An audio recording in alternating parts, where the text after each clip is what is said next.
Good morning everyone, আশা করছি তোমরা সবাই ভালো আছো। তো সকালে ঘুম থেকে উঠে আমি সব কাজগুলো করে স্নান করে নিয়েছিলাম, আর তারপর আজকে সকালে আমি খেয়েছিলাম ডাল, ভাত, কলার চিপস আর একটা পরোটা। আসলে পরোটাটা খেতে ইচ্ছে করছিল, ওই জন্য অল্প করে ভাত নিয়েছিলাম।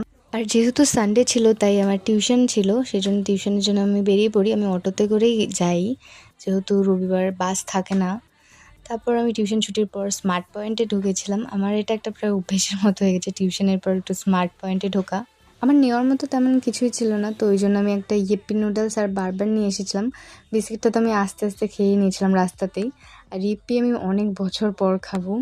তো তারপর দুপুরে লাঞ্চটা করে নিলাম, আর লাঞ্চে ছিল ডিম ভাজা আর কচু ভাজা, সাথে তো ডাল আর কলার চিপস ছিলই। তারপর আম খেয়েছিলাম। তারপর বিকেলবেলা এই পনির ভুজিয়াটাও খেয়েছিলাম, আর সন্ধেবেলা আমি বানিয়েছিলাম ইপ্পি নুডলসটা, সাথে আমি একটা আম কেটে নিয়েছিলাম।